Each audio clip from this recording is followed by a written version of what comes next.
Good afternoon and welcome back to Gulfstream Park. I'm Gabby Gaudette, joined by Andy Serling, and taking a look at Gulfstream today, this 11 race program. A lot of action going into yesterday's finale. We actually had several live singles in the pick six to take down the entire pool, and luckily we had Ela, a first time off the claim for trainer Jamie Ness, actually wire the field. Not lucky for the person who is alive with all those horses for singles. It feels like a sort of a version of Russian roulette sometimes when you get to these last races. And obviously, we like to see the carryover continue. Person who's alive, surprisingly, wants to hit the thing. And it seems like we've dodged some bullets, that's for sure. And you don't get to a carryover like this without dodging a number of bullets. But a couple of people did get 6 for 6 with multiple tickets, obviously, and it paid over $60,000 for that sequence. So still, if you hit it, a really good take home. No question about it. It was a tough sequence to put together because, I mean, you had one difficult horse, a $20 horse, but the winner, and it's an example in multi-race bets, and you could see it because there were so many horses that were carryovers in the pick five as well, that you get some favorites. But that winner of the ninth race yesterday that paid $90, that horse might have been 300, 400 to 1 in multi-race bets, because that was about as improbable a winner as you'll see at the track. Really, really hard to figure. But with that, and obviously a carryover, we have $1.2 million in that carryover for the pick six. We also have a nice carryover. Actually, we'll take you through our featured wagers. Some graphics here. I'm getting ahead of myself. The rolling super high. I'm just so excited about the $1.2 million carryover. It's being back here with me. Don't kid yourself. That too. Rolling super high five in today's opener. We have a whopping $30,000. We have had a $60,000 carryover in this rolling super high five yesterday. They bet up to over $500,000 in that pool, so I expect it to be similar today with the short 7-horse field. This race also kicks off the early pick five, and on this 11 race program, we'll take a look at the pick six. Once again, a carryover, $1.2 million. Race 7 does kick off the 50-cent late pick five. Yeah, and you know, in that super high five, it feels like they bet about 10 times the carryover. That's how it seems to be working. Yesterday, they bet about 9.5 times it. But it's an interesting thing to watch, and I do imagine they'll be betting over $250,000, maybe as much as $300,000 into today in the first race. And we'll talk about the first race as we talk about my pick five to start it out. Hopefully we'll get to the last leg of this alive like yesterday, and maybe for a change we'll actually manage to hit it. The third race is a crapshoot race, as it turns out. There was a heavy favorite in there that, of course, everyone was going to lean on that scratched. I'm going to take the other horse in there. It's hard to have confidence in anybody in there, but I'm not going to put $54 into it and start spreading with other horses I don't like at all. So I'm going to go 2 by 3 by 1 by 3 by 3, and we'll cross our fingers and hope we make it through the third leg. The first race, I'm not surprised to see Quattrocento, the favorite in this race, but I think we're going to take a look at that race, Gabby, and I think a lot of this race and how you do here depends on how you feel about that race and what you do with the horses coming out of it. I agree. You either take a stand against the race or you have to kind of respect both of these horses. But in my opinion, I thought that High Dandy put in a little bit of a tougher race. In that race, he did finish third and was disqualified and placed fourth after a little bit of an interference there with the 2-horse shuffling out of there. The winner had a clear run on the outside, but again, High Dandy was kind of dueling on the outside the entire way, then kind of got sucked in towards the rail. Visually, I just thought he put in a tougher race, so I'm going to him today as a top selection. I usually do lean towards the horses that were the speed types in those races, and I had bet, the problem for me was I had bet High Dandy last time and kind of felt like that was the day for High Dandy to win. He thought he was a ridiculous overlay at 9 to 1 that race. He didn't get it done. I don't disagree with anything you said. I'm not a big fan of the 3 who just kind of picked the pieces in there, but maybe he'll run better in his second start.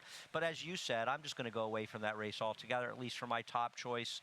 And I'm going to take Starship Apache. And Starship Apache, you got to kind of take his PPs and just rip the turf races out. And look at, what do you think his PPs look, what do they look to you like when you've got the 3 races on the dirt? Well, he ran 2 races in maiden special weight races that he wasn't going to win. He comes back last time, and that was back in November, and he's involved in the pace. And that was a pace that really seemed to fall apart in there. The race collapsed. The speed ran 5th, improved its buyer figure 13 points in the subsequent start. So it feels to me like Starship Apache actually ran okay when you consider the dynamics. Now draws perfectly on the outside.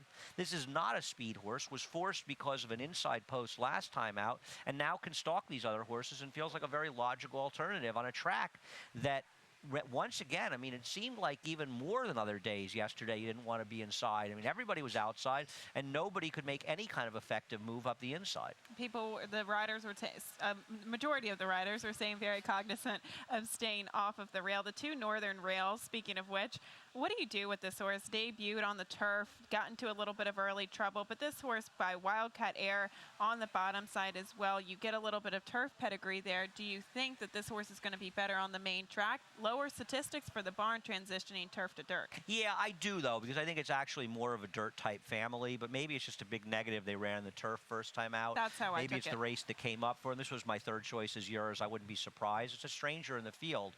And, you know, talking about the bias and everything, in an answer to somebody who asked us a question, no, I don't think the jockeys know better than horse players about whether the rail is dead, because horse players are betting their money in the races, and the ones who really pay attention will pick up on biases sometimes before riders will.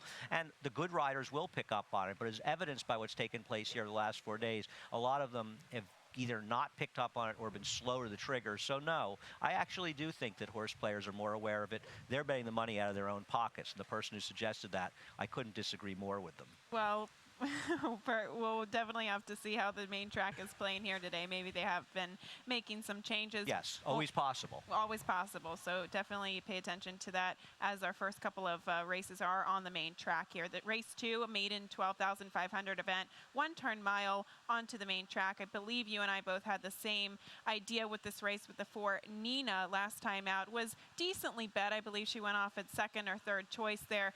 I just think what it boils down to, she needs to be more aggressively ridden out of the gate and get to a more contentious position. Well, let's be careful, because this is a rider who's spent a lot of time on the rail the last few days, so hopefully he won't send this horse to the lead. But I thought one of the things that was appealing about this as well is honestly the switch to Luis Saez from an apprentice who's had limited amount of success, and Luis Saez is a big move up on this horse. I'm not so sure. I thought about positioning.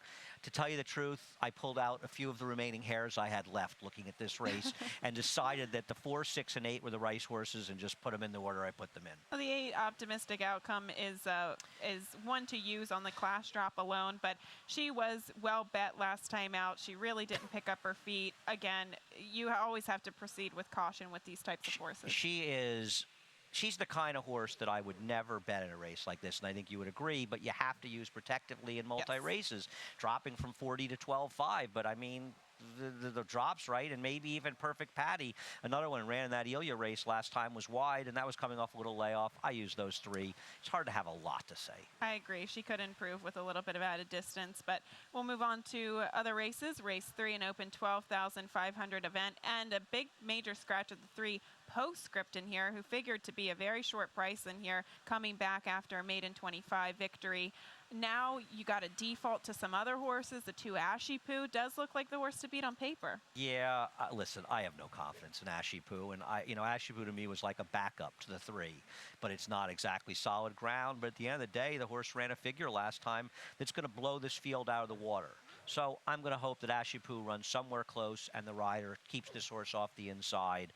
I just can't take the others. They're too slow for me, Gabby. I know. I hear you. But I'm not going to be shocked when I get blown out here. Well, even the 2 Ashy Poo, though, talking about Marcus Vitale, the barn, doing well with horses coming back off of a maiden victory and facing winners for the first time. They actually fare pretty well, high percentages for that move. So that's always a feather in the cap. The 5 Panetta is a horse I picked second, now default into. But the last time, really the only time she was on a fast main track, she actually ran quite well. I know the Buyer's speed figures are kind of low, but she was good enough to beat Don's Girl, who I believe was the pace setter in there. She closed from off the pace. Well-timed move with Luis Saez, who now gets back aboard her. Again, I'm grasping at straws, but that race was good enough for me to pick her on top. I don't disagree with anything you said. I mean, one thing about Ashley Ball I'll add is she did rally down, and she was 2 to 3 wide in that race on her day that was very, very kind to the inside. So I thought that she was a little bit against the track, so it made that race legitimate, at least to me. Okay, race 4 on the card, a nice maiden special weight, 7 furlongs onto the main track. And we have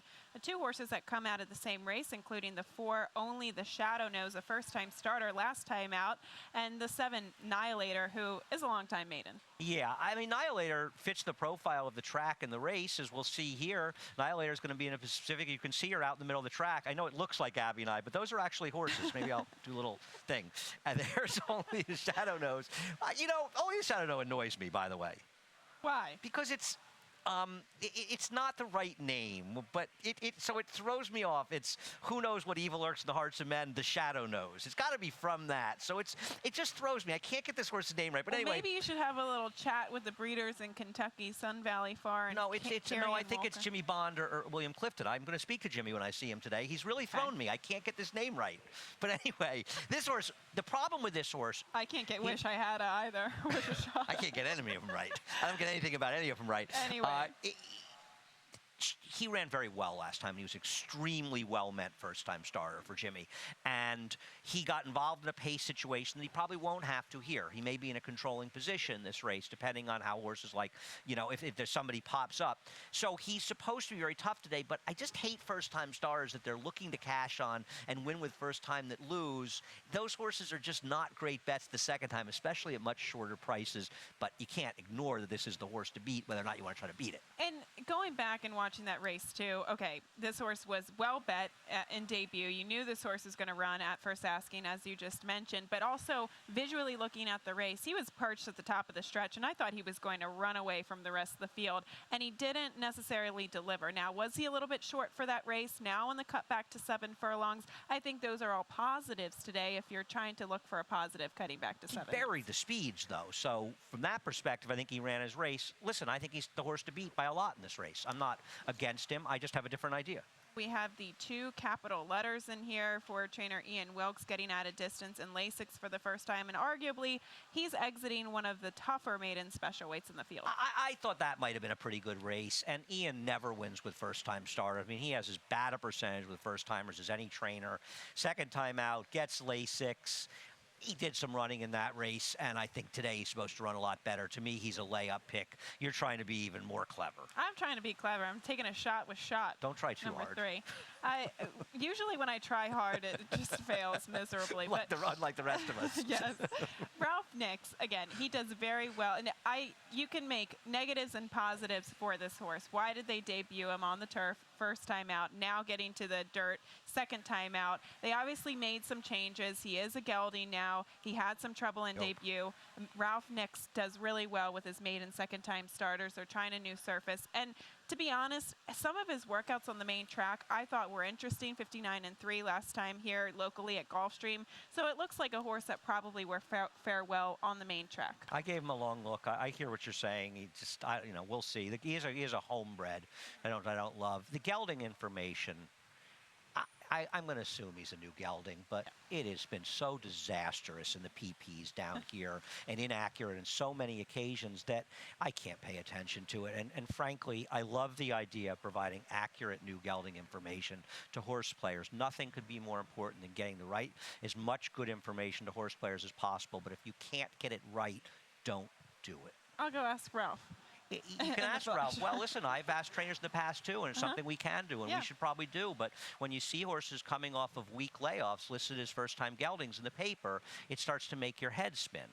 Okay, well, moving on to the 5th race, 6,250 non-winners, a 2 lifetime event, 6 furlongs on the main track, and we have your heavy favorite, the 2 Frank Star. We'll go back and take a look at this 5-year-old mare's performance last time out when she was an open length winner on the class drop from Maiden Special Weight Company to the Maiden 12-5 level. Let me ask you a question, Gabby. Did it pain you to pick this horse on top? Yes, but I couldn't find an alternative. I mean, I really tried. I promise this was you. one of these performances where I felt like I was counting the seconds to the wire. I was also counting the number of times Paco Lopez looked behind him because he had to keep looking. I think it was about 37 times he looked behind him. It was an effortless hand ride, though. Quite frankly, this horse won on her own effort alone. It was almost as many times as he looked over at Joel Rosario when he cut him off here the other day, actually. She's probably going to win this race, but we're still talking about a horse that came off an 8-month layoff, dropped in for 12-5, right in for 62-5, and will probably win this race, but I don't think anyone's going to be surprised when she loses. We'll take a look at a statistic, actually, I believe you found for Mike Petro, with breaking their maiden in their last start, claimers on the dirt over the past 2 years. Only 3 for 15, 20%, but still a negative ROI. And I think this is the case in point here. The 2 Frank Star will be heavily bet. Will she deliver today? I didn't love this stat, and I thought it fit her. It's funny. It seems like these races they're difficult, obviously, we're not saying we have super strong opinions in them, but these are the races that are the toughest to handicap, because I think for a lot of horse players, you just pass over these races in certain ways, and we want to talk about them, and sometimes you find interesting things in here. I'm using 3 horses in here, Gabby, and clearly you agree with me that the alternative Spectacular Sheeran looks like the right horse dropping down, and then you've got the 7 on the outside who's dropping down. I know hasn't done any running, but gets blinkers on. A second time off a little bit of a layoff for Alan Iwinski, draws outside. I'm going to hope I've got the right 2 horses if the 2 unshockingly doesn't really show up today, because I don't think anybody that's seriously looking is going to be surprised when this horse doesn't run. I could make a case for the 1 Spectacular Sharon, because even though some of her races on the main track aren't very fast, they might be fast enough to turn the tables on the 2 Frank Star. Again, she didn't pick up her feet last time out, but she's got back form. She does have back form on the main track, so she's one that figures. Sherry's win, I didn't know what to do with. I think she's good enough to maybe hit the board. Oh, she's probably 2-6 is probably the logical number, right? Yeah, but she was just so disappointing in the past 2 starts, especially last time out. You know, I pride myself in the fact that I picked her 3 back at 7-1, and she finished second. But I never fell for her again, because that day, even though she was 7-1, she should have won that day. Yes. She had her chance to win, and she hung in the stretch. And she's just the kind of horse you want to find somebody to beat. Today she won't be favored, though. I agree with you. I had to at least use her in the top 3, because she does seem to fit the bill, though. I just put in the horses I'm using in the pick 5. I agree with you. If somebody said to me 2-6 is the favorite number, and I say it should be, but that doesn't mean I think the 6 is. If somebody said to me the 2 is going to lose, I don't like the 6 to beat her. Oh, yes, that's a good point. That's a good way to word it. That's races 1 through 5. We're going to take a quick break, and when we come back, we're going to talk about the 20-cent Rainbow Pick 6, $1.2 million on the line right after this.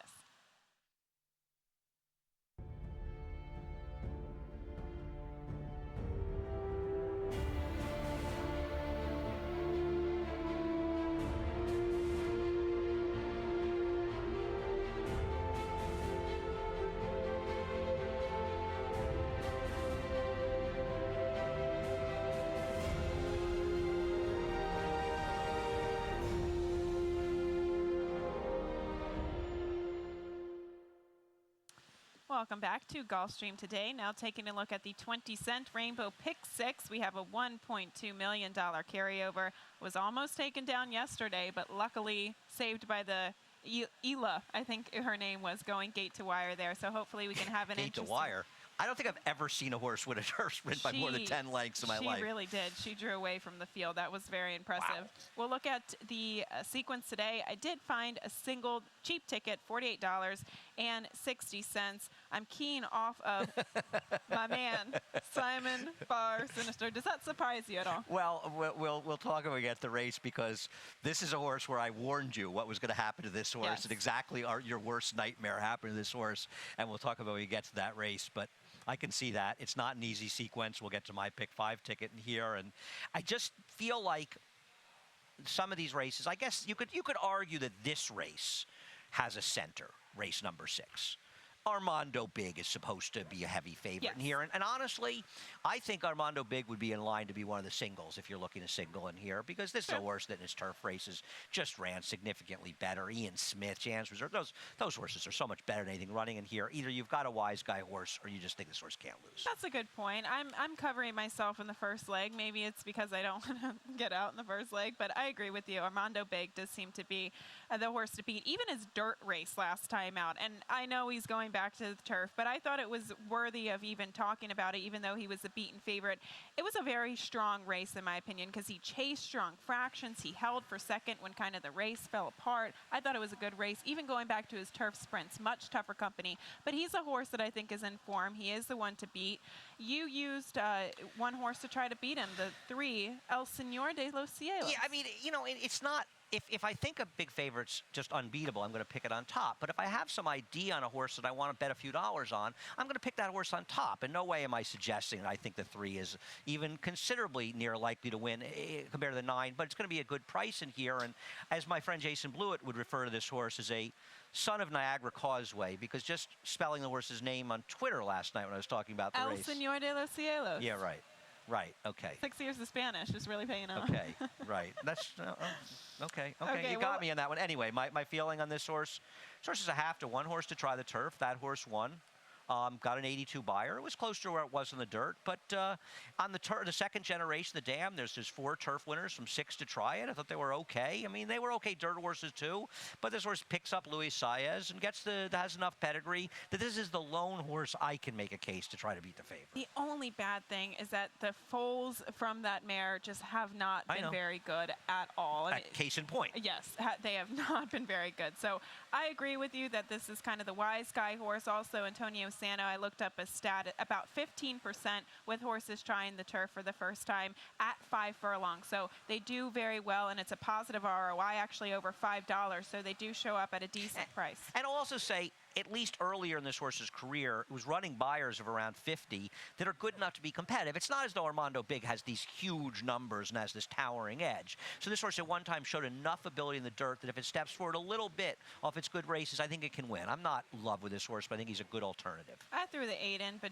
Bad Duke a little bit on the bottom side. The mare actually won on the grass. The second mare was multiple stakes place on the turf as well. So again, another kind of wise guy horse, but obviously the 9 is the horse to beat in there. We'll move on to the 7th race, a maiden $16,000 event, a mile and a 16th out on the turf course, and this does start the 50-cent late pick 5, so walk us through your ticket. I'm going to use 4 horses. I thought there were 4 major contenders in the first race, then go 2 by 2 by 2 and 3 in the last race. And, you know, talking about this race, Gabby, race number 7, I think any of these 2, 6, 9, and 10 can win, and it's very easy for me. Olympic Bid's going to be the biggest price, I think, or right up there with the biggest price of any of them in here. This is a trainer. I looked up her numbers. She's actually got a positive ROI. For all of her starters over the last 5 years, she's 35 for 161, 22% and a 220 ROI. I know she looks like it wants a little more distance, but this is the first time the horse is running a maiden maiden claiming race on the turf. That's all good enough for me. That's good. The 2 Moonlit Friday towards the inside for trainer Bill Mott. 7 to 2 on the morning line. The thing that I like about him is that he should be able to show some speed. Now, he did show speed last time out. It didn't work out to his advantage, but now getting back to a more preferred surface. And just look at the company that he kept in those maiden special weights. Force the Pass, who won the Grade 1 Belmont Derby. Go Around, who's Grade 3 placed. A significant drop in class and speed. Cannot argue with any of that, though I don't think this horse is going to be near that near the pace, but I don't care. I still think the horse scores to beat. Even the 6 Mill Creek, he's just kind of a mid-pack horse. The only thing with him, so many chances. He's had so many chances, and he's never really shown that he can close, and he's not fast enough to go near the lead. He can win, but he's just, I agree. He's hard to take. Race 8 on the card, 16,000 non-winners, a 2 lifetime event, going the mile onto the turf course. And I thought this was an interesting race. I had to use a couple different horses in here, but it looks like perhaps the 8 Quiet the Issue to the outside could go off as the favorite. Or the 4 Starship Frontier, excuse me. I'm all over the place. What about iPhone Addiction? You don't think iPhone Addiction is going to be short here? I think probably, I don't know, second choice in here. We'll go back and take a look at the, instead of trying to do the morning line here, we'll take a look at the most recent replay. We've got 10 minutes to do Addiction. 4 races. We can do a lot. We're like magicians here. iPhone Addiction, I don't love coming back on the reasonably short rest of 11 days, but that's okay. iPhone Addiction, as you can see right there, breaks 2 lengths behind the field. This horse didn't just break slowly. And also is a horse that's better, more forwardly placed, really lost all chance in a race that you wanted to be forwardly placed. And this is a race that Luis Saez gave a really good ride to.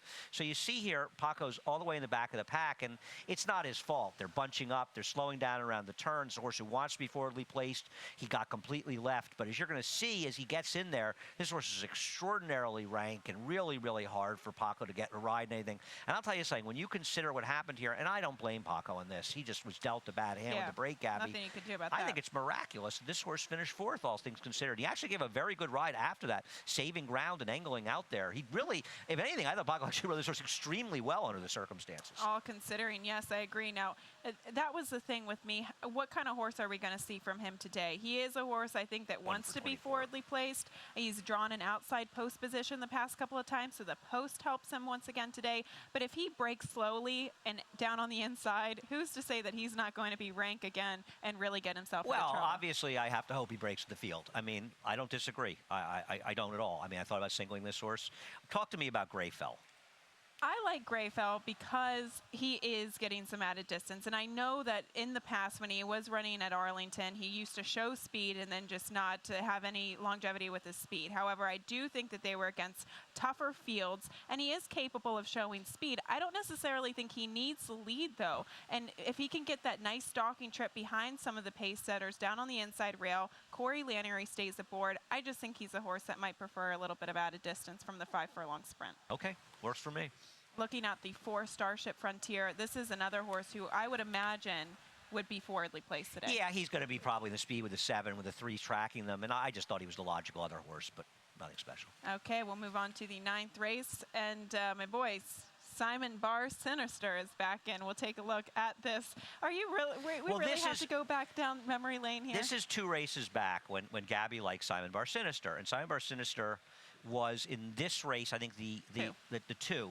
And this is a race you're going to see Shadow Rock, who's in this race, make this huge run. He's not in there and win. But we don't really care about Shadow Rock. We care about Simon Bar Sinister because this was a great pick by you, and it's the kind of thing you need to do as a successful horse player is be ahead of the curve. And you were ahead of the curve. You just got badly unlucky. Yes, badly unlucky, and so did poor Simon Bar Sinister. He's down on the inside. He did some bad things in life, Simon Bar Sinister. See, he just gets completely checked on the inside. The eventual winner's rallying from off the pace, but you see the orange cat, Paco Lopez, the number 2 horse, down on the inside, had absolutely no room to run. Couldn't even ride him.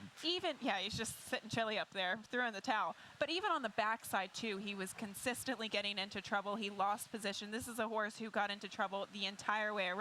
That said, in his next start, we both said, and not that we I warned badly. you. I said, here's what's going to happen. You said, well, he's in this tough field. He was in with Killers, Amelia's Wild Ride. It's one of the better turf spinners, arguably, that runs in the East Coast. Yes.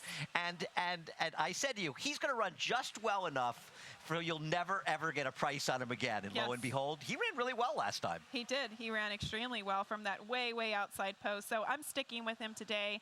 You know, if I liked him then, I have to like him now, especially coming out of good races. You can make a solid case for him. That's why I'm singling him. At least I'm taking advantage of perhaps his short price. I get it. I picked him on top, too. And, you know, the key with him was that race that he ran in September. Out of nowhere, he just improved dramatically. And sometimes it's an aberration. In his case, it wasn't. He has stepped his game up. Posse Dreaming is fine in here. I think this horse is running against some good horses. A significant rider change to Joel Rosario from the 2 riders been riding this horse previously. And I respect Shadow Rock. I just don't know it'll get enough pace to close into. I threw in a bomb in the exact of the 10 Wild Mongolia, primarily because I've been waiting for this horse to get back to the turf, and he's been unlucky that both of his turf races has been rained off. But he's fast enough, I think, to perhaps clear from the outside if he gets a good break, or at least to sit at pressing. Not clearing Blame Jim. And I know you want to show a stat on Blame Jim. Let's show a stat. Well, you know, I don't think he's the speed, but listen, I've been, I mean, but I will tell you the time. Do they do from well, but I'll tell you, the Time Form doesn't have him with the lead. But Time Form may be relying on some races like his last 2 dirt races and some other races where he had trouble. I think a question with him is his recent form in general. Yep. Blame Jim. You have a stat on Blame Jim you wanted to show? We do, because Todd Pletcher, Johnny Velazquez, this horse is by Sharp Humor. That he should be able to get, he should be decently bet because obviously his form speaks for himself. But Todd Pletcher, first time on the turf with optional claimers over the past 5 years. Really negative stat. 1 for 22, 5%. Obviously a negative ROI. And it's funny. Some people would say, you know, like a trainer does this, and I don't think Todd Pletcher, if he has a bad trainer stat, doesn't mean he's a bad trainer. No. In some ways, it's a compliment to Todd. Yes. These are desperation moves by Todd. He doesn't know what to do with this horse. He can't. I mean, you can use the slop as an excuse last time, but this seems like a reasonable chance the horse can't run anymore. So Todd's figuring, I think they're why not giving take him a shot and try him on the turf? Yes. Yeah. One last hurrah against Allowance Optional Claiming Company, and then perhaps we'll see if he does like the turf. Well, then he's bucking the trend. I hope you have my selection in the 10th race in your top 3. So I don't want to feel totally isolated in this race. Well, let's move on to it because we're running out of time here. Race Larry's 10, coming. Open $25,000 event, 6 furlongs onto the main track. Talk to me about your top selection here. Think Larry has any gifts for us in that bag he has over there? I hope. I hope he has some presents for us. I think it would be nice if he did. You know, this is one of these races that either I had an epiphany or something, or is just sort of getting delirious looking at the races. But I'm looking through it, and you obviously don't agree. I mean, I'm against the 2 and 3. I mean, the 2 might win this race. I'm not going to be shocked if now. I had a similar epiphany, but with a different horse. So talk me through. I'll go fast so we can get to your epiphany. Okay. I mean, Natalie Rose is a private purchase by these Sharp connections since the win at Tampa. So I expect her to run better. I I thought Baby I'm Worth It was fine.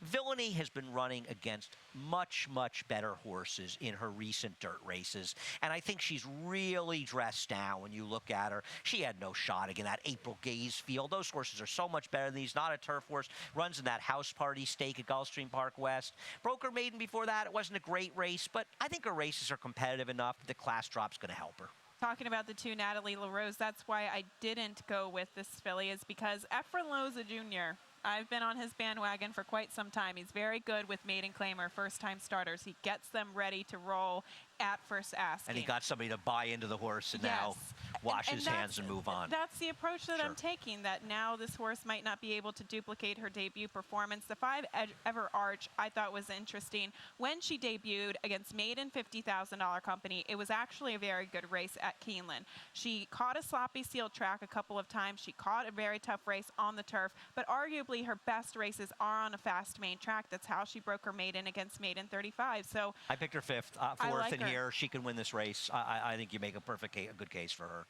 This is a tricky race. It is a tricky really, really tricky race. So did you use the 2 in multi-race I used bets? the 2. I like the 2 more than you because it is a private purchase by very sharp guys. Yes. I don't want to let these guys beat me. Okay, 11th and final race on the card. Maiden $16,000 event, 5 furlongs on the turf here. What are you pointing at? We agree. Oh, I'm so excited. 10, Star of the Nile. I don't feel like a complete idiot. No, this horse has taken a big drop in class, and we'll actually look at some statistics that I did find for the Jason Service Barn. Over the past 5 years with maiden claimers at turf sprints, this might even be specifically at 5 furlongs, 38% positive ROI still, 72% in the money. No matter where they are, they just seem to run very well at these 5 furlong sprints. Jason Service is a high stats guy.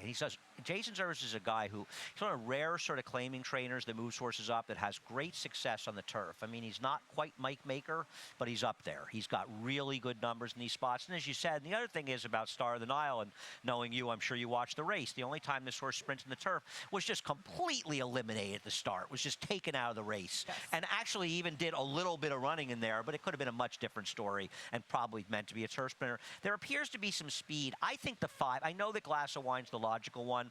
Don't just eliminate Idealism, who was completely pushed down on the rail and then badly steadied out when kind of clipped heels around the turn. And I know this horse might not be able to run anymore, but this horse's first race. This horse could be the speed of the speed, and now doesn't draw that inside post where it has to get absolutely forced, but might be able to clear. That's a good one. I kind of overlooked her. She is but you do make a good point that the blinkers do go on, and she was completely eliminated last out. The 2 Glass of Wine, she figures she's coming out of a race behind Cavalia, who, again, Little Snip, but those types of maiden claimers. I love Little Snip. Little Snip has made me some money. But he's here. left the building. I don't know. Well, you know, it's funny. You have the 6 pound sterling 3rd, and I'm not looking to beat up on this horse. I thought this horse was awful last time. Yes, was had very a perfect trip, got right up there, and no finish at all. And a horse turning back is supposed to have some finish. And you could make a little bit of a better case for the 5 Idealism if you're looking at some oddball horses on the outskirts of this race. But the 6 pound sterling perhaps will improve a little bit. I agree with you. I like to see, with these 5 furlong turf sprinters, I either like to see horses with a lot of speed or closing sprinters, and that horse is neither of them. Larry just looked at his watch.